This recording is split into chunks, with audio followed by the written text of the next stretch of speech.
Yo guys, what is going on? Blossom is back and welcome back to another episode of Top Drives. Now, one thing that has always intrigued me but also has given me a headache at the same time is trying to understand the massive RQ changes for every major update. It's a small issue to some players, but it's a very big issue to me. And that's the RQ changes basically. Like the RQ, like every single RQ change, because it gives us an insight to how people at Hudge are trying to decipher the meta in the game. It's a very confusing subject, but I'm gonna try my best to convey what I'm trying to understand to you today. So we're gonna start the video easy. We're gonna talk about what most people care about. These are the big performance changes. These are cars that got handling changes, 0 to 60 changes, weight changes, blah blah blah. I've already made a video dedicated to this about the winners and losers where I already highlighted all of my favorites.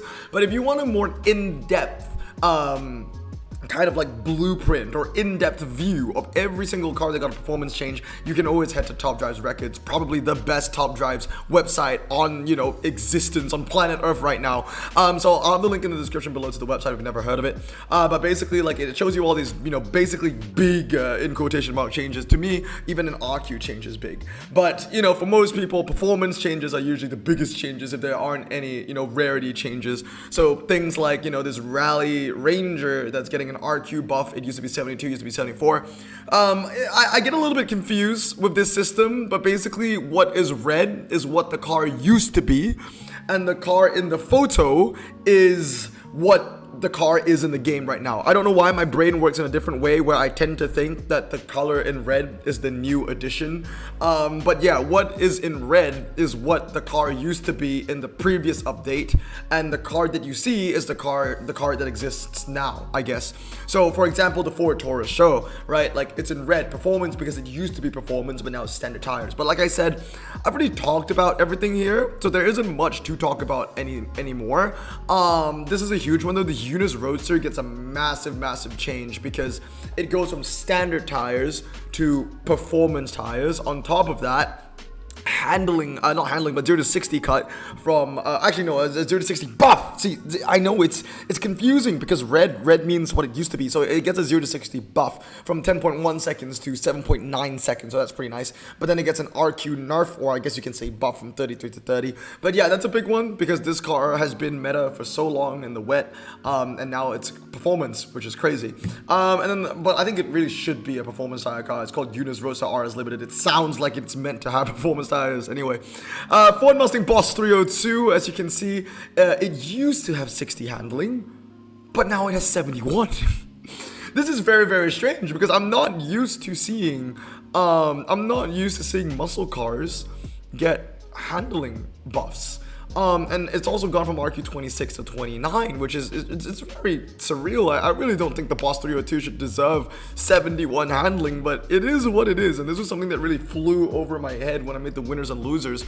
Yeah, so the Boss apparently just handles as a dragster now. Wouldn't be too bad on the fast circuit. But like I said, I've already made a video dedicated to this. The main thing I want to talk about is any little change. This is the big stuff. Like I said, not many players care about this, but I do, because like I said, every little RQ change is basically giving me kind of a window of opportunity to see how Hutch is trying to understand or shift the meta in the game. I've been staring at this damn screen for about 45 minutes before I decided to press record, because I was trying to understand what they were trying to do. So this is what I think Hutch has done with the RQs. Number one, they kind of nerfed every car in the 100 plus club besides the Rimac Nevera. But what I'm saying is that every car that has over 100 RQ has gone down. You know what I mean? Like the 919 has gone from 113 to 112. The R18 has gone from 108 to 106. And then, cars like the HDI FAP has gone from 102 to 100. The Ginetta G58 has gone from 104 to 100. It seems like a lot of these Le Mans cars have gone down in RQ. Which is nice because it's a buff. But also, I didn't have any issues with them being at the RQs that they used to be, because they are very, very, very powerful cars regardless.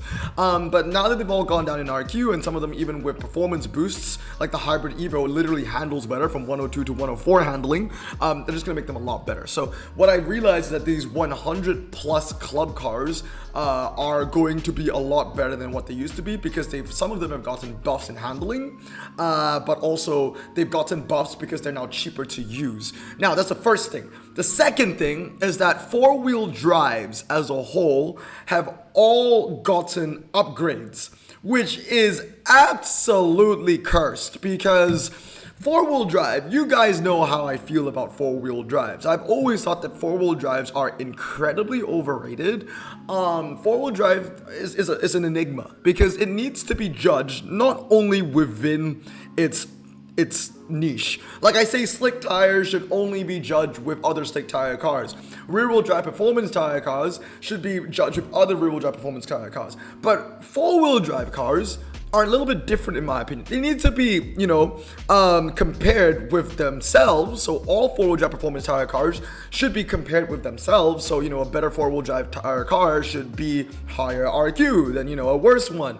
But they also need to be compared with rear-wheel drive performance tire cars, because the issue is when you have a track set, when you have an event where it's just dry asphalt, you can and you have the option to use both four-wheel drive and rear-wheel drive. But if these four-wheel drive cars become way too expensive, where, a 99 four-wheel drive tire car will never be able to beat a 99 rear-wheel drive tire car, it will devalue these four-wheel drive performance tire cars significantly. I hope you understand what I'm trying to say here. Like, every niche can be compared within each other, but the four-wheel drive niche needs to be compared within each other and also against other niches as well, because that's just the flaw of four-wheel drive. You know what I mean? Like, yes, they are better than rear-wheel drive cars in the rain, but then if I was presented with a rain situation, then I would use a four-wheel drive standard, not a four-wheel drive performance. So four-wheel drive performance tire cars are truly in this pickle, and the pickle has gotten a lot more, in my opinion, expired, because they've all gone up in RQ. They're literally worse used to use now. They were not good options in the past, and now they are worse. So examples of this being the Centenario going up from 97 to 99, the RTR going up from 97 to 98, the Chiron, same thing. And one of the biggest ones that annoys me the most is the Trash going from 96 to 98. Now, yes, they got a +1 in handling, but that isn't saying much. It's still a terrible, terrible car. What I'm saying is a 98 four-wheel drive performance tire car should be able to be competitive with a rear-wheel drive 98 performance tire car. And that's because there are very rare situations where the four-wheel drive will prevail. Like I said, if it's a rain, then I'm going to switch from, rear-wheel drive performance or slick to four-wheel drive standard. I'm going from extreme to extreme, and that's the issue with trying to be this all-rounder in top drives. You're just not going to find a place that fits unless they are, kind of a bit more lenient. If 100's a little bit more lenient towards our RQ, but this is the complete opposite. All these four-wheel drive cars going up in RQ is just giving me a headache. Again, SV 96 to 97, SVJ 96 to 97, the CX75 goes from fucking 95 to 9. Ah, that is painful. That is so painful. You're never going to use a CX75, dude. You cannot tell me that the CX75 is the same RQ as a Jesko Attack. They have a difference of 95 miles per hour. They have a difference of 0.8 seconds. They have a difference of 5 handling. It is stupid. Are you telling me that truly, like, you look at this, these two are 97s now, right? BL20. Are you telling me that four-wheel drive is really worth deducting 5 handling, 0.8 of a 0 to 60, and 95 miles per hour of top speed? Do you see how unbalanced that is? So, yeah, I think that the balance between rear-wheel drive and four-wheel drive is just getting worse and worse with this update. So that's one of the few things I genuinely do not like about this update. Yes, Fresco Absolute's gone from 101 to 96. I mean, that car is going to be amazing now. But basically, like I said, all the 100 plus club cars are going down in RQ, or the four-wheel drive performance tire cars are going up in RQ, and then it gets a little bit more cleaner when we go down the ranks. So we're going to drop a little bit, okay? Again, you can see all these four-wheel drive cars are being pushed up for truly no reason, no valid reason at all. Huracan 9394, GTR Nismo. Okay, that one was due for a change because the GTR Nismo was always like one of the strongest like four-wheel drive cars, so that one I'm okay with. Turbo 93 to 94, Aventador J 92 to 94. What the hell, man? And here's the other thing: dragsters are so incredibly OP now. When it comes to twisty track sets and drag track sets in the top drives, in the top drives meta or in top drives, drags are always kind of seen as the race that you want to win, because if you lose by 4 seconds on a drag, you're winning. I mean, I guess if you win by 4 seconds on a drag, you gain like 100 points. If you win by 4 seconds on a twisty road, you only gain 50. So drags has always been seen as the races that you must win, and making the drag specialist cars even cheaper to use are going to make them so much more OP. The Regera from 99 to 94, the Hennessy from 96 to 93. In fact, I kind of liked it when drags is a little bit more expensive to use than everything else, because, you know, they are the ones that win you the most RQ. So obviously, like, they are the ones where by right you would think are the most expensive to use, because it's kind of like you get what you pay for. Now you're getting that incredible performance, right, of like, oh, winning by 100 points for an even cheaper price, and the price being the RQ, being easier to use. So yeah, dragsters, that's the other thing, are a lot cheaper to use. So four-wheel drives are getting more useless, dragsters are getting more useful, 100 plus club going down. Those are a lot of the things that I'm trying to understand. And I'll talk more about the dragsters later when we go down to the ultras. There are some good things, for example, like the GTSR and the GT500. They're all going down in RQ. The Viper GTSR never belonged in 93. The Nismo never belonged in 92, so it's nice to see them go down to 89. In fact, I kind of have every single kind of series, you know, that I've had from, whatchamacallit, from my RQ series, so we can cross-reference everything that we see over here, you know, all these like little things, like how I thought that the ACRX was rightly rated for an 87. Obviously, the series has been around for a while. We've had a couple of updates, and the RQs are just jumping all over the place, so it's very hard to kind of remember everything. It's a lot of information, I'll be honest. Okay, Taycan goes up, that makes sense. The Taycan was always meant to go up, but see, I don't think that the Taycan is going up from 88 to 89 because it is an OP car. I think it's going up because Hutch is trying to, you know, push up the RQ of every single four-wheel drive performance tire car, which isn't the point. Every four-wheel drive performance tire car should be going down, but the Taycan should be going up regardless because it is the better car. But you know, like things like this really grind my gears. The Murcielago going from 87 to 88. The Egoist going from 87 to 88. These two cars are absolute shit. They are shit. There is no way in hell these cars should deserve going up in RQ. They are terrible. Absolutely terrible. But like I said, Hodge doesn't get it. You have to judge four-wheel drive cars with rear-wheel drive cars. It just has to happen because we don't get any events where just like, oh, we can only use four-wheel drive performance only. We don't get those events enough to warrant these cars being in their own RQ neighborhood with each other. But yeah, that's just me saying that because I want four-wheel drive cars to be more useful. If you want four-wheel drive cars to be useless and only useful in four-wheel drive events, then Hutch can do whatever they want with their RQ. But I want four-wheel drive cars to kind of rival rear-wheel drive cars in some cases. But that will never be the case, especially the way the trajectory of, you know, how these RQ changes are going. The ACR gets a buff, which is really nice to see. It's really, really good, from 83 to 84. Challenger is going from 80 to 83 because, you know, that one actually makes sense. A lot of dragsters are going down in RQ, but the Demon going up in RQ does make sense because it is a specialist and it is very strong. The GT90 though, going from 86 to 82 it's ridiculous. I think it was classified, I think, as an 82, right? It was classified as an 83. When I made the 82 to 83 RQ series. And it went up in RQ from 83 to 86, and I thought 86 was way too much. I thought it would be good as an 84, 85, that's why I put it in underrated, but it went up to 86, that was too far up, and now it's gone down to 82, which I think is just too far down. So I don't know what they're trying to do with the Ford GT90. I think now it's going to be incredibly OP. It's going to be one of the best RQ82s. The thing that worries me the most is that it is now so damn close in RQ to the Nissan GT90, where the Nissan GT90 is literally going to be useless. Same thing with the Nissan R381. These two cars should never be in the same RQ, but they are the same RQ now. Both of these cars are both RQ82, and can you please tell me how this makes sense? 3.1 of a 0 to 60, 3.4. They both have an 87 handling, and there's a top speed difference of 50 miles per hour between both of these cars. Please tell me, in what world is the GT90 the same damn RQ as the Nissan R381? So there are little things, right, like the GTS-R and the Zenavi, you know, those two slick tire cars finally going down, like these two going down, that makes sense. But then there are other things, like, you know, the four-wheel drive Murcielagos going up in RQ, and the GT90 and the R380, you know, it's so stressful. It's so damn stressful. I talked about this car the other day, the Gallardo. So that actually did get an MRA buff because the 0 to 60, the 0 to 100 never changed. So although it has like mid-epic 0 to 60 of 4 seconds now, it actually has like 100 MRA, which is like really, really good, to be honest. So I'm okay with it being 82. But yeah, it's so stressful.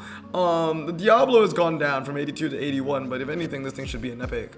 And it's the same thing with the Spider and the Gallardo, all these cars. It's nice to see that at least not all four-wheel drive cars are going up. It seems like some four-wheel drive cars are going down. Diablo's going down, Gallardo's going down, Spider's going down, so that's good to see. Lee would be very happy to see the G55 GT4 finally go down from RQ84 to 80. I think it's about time. Typhon, interestingly enough, is going from 80 to 81, which makes me want to think if the Bristol fighter has actually gone down. Okay. So there's only 3 RQs separating the fighter and the Typhon now, which is okay, fair. I don't know how I feel about that one yet. I need to let that sink in. The Atom's going down. Okay, yeah, that makes a lot of sense. That's good. The Bentley's going down. Yeah, 81 to 80, 81 to 80, 81 to 80. This all makes sense. Like everything down here, the 81 to 80s, these all make sense. The Dakara, okay, the Dakara's a pretty interesting one, but you know, the Alpha going down, the AC going down, the Bentley's going down, all of those make sense. That's fine. And as you can see in my 80 to 81 video, I kind of said that, you know, all these Bentleys are way too high for their RQ. And then over here in overrated, we have things like the ACs, and then we have the Alfa Romeo, that's all going down, the Bentley Continental, that's going down, the Porsche, that's going down, the SRT Viper had already gone down in the previous update anyway, so that's all pretty cool. But yeah, the only thing that worries me now is that none of these rarities are changing. So with all these performance, you know, legendaries that used to be 81 going down to 80, they're gonna join the group of 80s that already exist, because Hutch doesn't want to bring the current 80s down to 79, although they should, because I think Hutch doesn't want to release a rarity change yet. I guess they don't like releasing the tokens. Maybe it's really annoying for them to deal with. But the issue with this update now, with all these cars, deservedly so, going down to 80, is that there are so many RQ80s in the game now. Like, there are so many RQ80s in the game now. Moving on from this, the epics, we move on. I'll go through this super quickly, because I think if I go through it in depth for the entire rarities all the way down to common, this video is going to end up being 2 hours. But yeah, it's nice to see, you know, these four-wheel drives are going down. Gallardo 7978, 911 7978, F-Type 7978. So those make sense. So there are some four-wheel drives being pushed down. I don't know what's up with those Murcielagos going up in the RQ 85 plus range. Another one that I really just genuinely doesn't make any sense is the Evo 4. We'll get to that in a bit.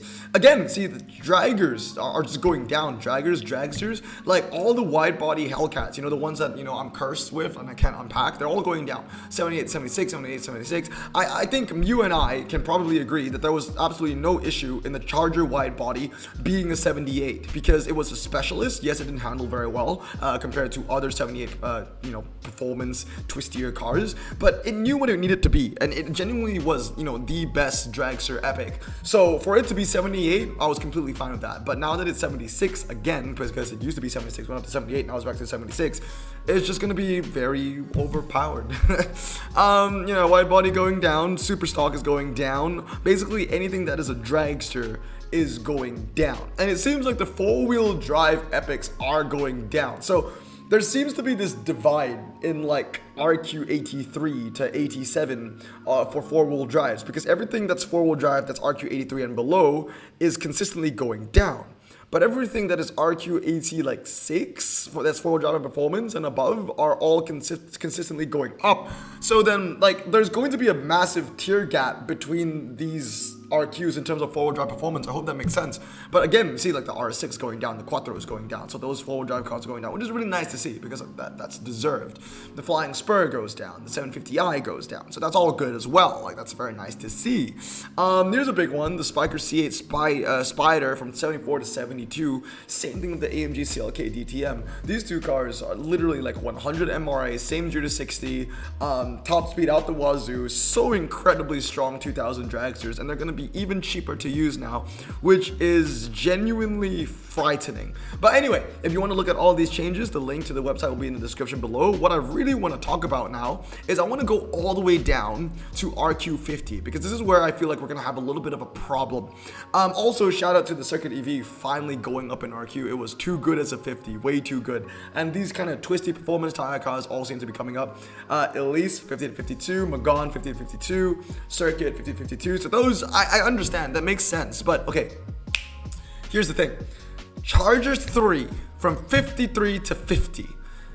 C11 from 52 to 50. This doesn't make any sense to me, because like, why would you ever want to use the Mercedes-Benz now? If it's the same RQ as the Charger 3, you're always going to use the Charger 3. Why would you ever want to use the Lamborghini Miura SV? I mean, you never really wanted to use it anyway, because it used to be the same RQ as the Charger 3 anyway. But why would you want, and I believe the green, right? The green Miura is now, that has always been RQ50, is now, like, both Miuras are both RQ50 now. The SV and I think the S. Even though both of them have significantly different performance. The Bulldog is now 50. You have all of these amazing dragsters now competing on the same playing field. This is a big no-no, because then only the best will prevail and everything else would be, you know, thrown into insignificance. So, for example, in PL19, at least if it was RQ50, I would use the Miura S. If it was RQ52, I would use the C11. If it was RQ53, I would use either the Charger or the Bulldog. There were options if I really could only use a certain RQ. But now, if we're in a deadlock and I can only use RQ50, every single time. For the shorter drives, I'll be using the Charger 3. For the longer drives, I would always be using the Bulldog. You see what I mean? So cars like both the Miuras, the green and the yellow SV, as well as the Mercedes-Benz C11, are now literally useless. So it doesn't make any sense. So this is the best kind of like example I can give to you, but this goes to all rarities as well. If every dragster goes down to RQ76, where there were different RQs before, only the best will prevail. You wouldn't use any other car anymore. So it's truly surreal. And the other thing that doesn't make any sense is why in the bloody hell did the Chevrolet Aerovet of all dragsters go up in RQ? You're seeing cars like the Bulldog and the Charger 3 all dropping to 50, and somehow the Aerovet was like, herder, I'm gonna go up to 53. Why? Why? It doesn't make any damn sense. It's genuinely just, like I said, this is why RQ changes intrigue me, but also give me a stage 10 migraine at the same time. I don't know who is in charge of playing around with the RQs, but they really don't know what the hell they're doing. Like, they're trying, because I'm seeing patterns, but the patterns, when you put everything together, like, I'm seeing different pieces of a puzzle, but like, it's like pieces of a puzzle from different puzzles. You know what I mean? Like, it just doesn't make sense when you try to put everything together.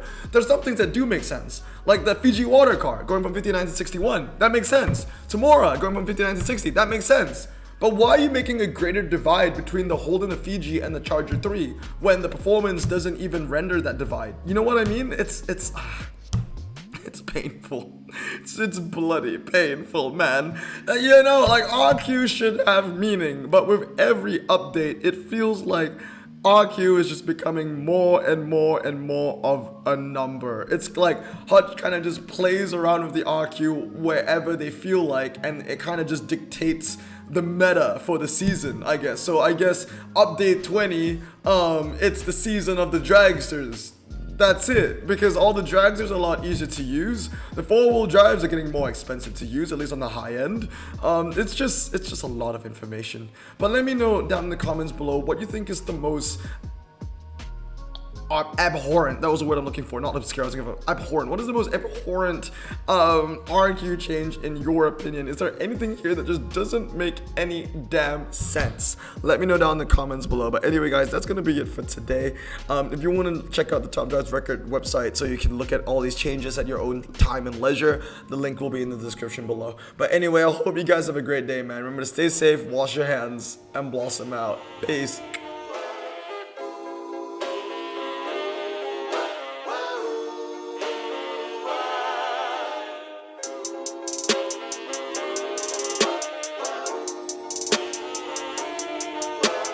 Bro, this song just makes me so happy. Me too. Imagine being Asian in the 50s, looking nifty, leather jacket, looking sleek, look like Presley, look so deadly. Got a jukebox back at home, feeling jazzy, turn it on and play it slow, like the movies with the ladies. They so fine. Imagine being Asian in the 50s, looking nifty, leather jacket, looking sleek, look like Presley, look so deadly. Got a jukebox back at home, feeling jazzy, turn it on and play it slow, like the movies with the ladies. They so fine. Sit back, relax in my Bonneville Pontiac. Hold tight all night, cruise to Jackson.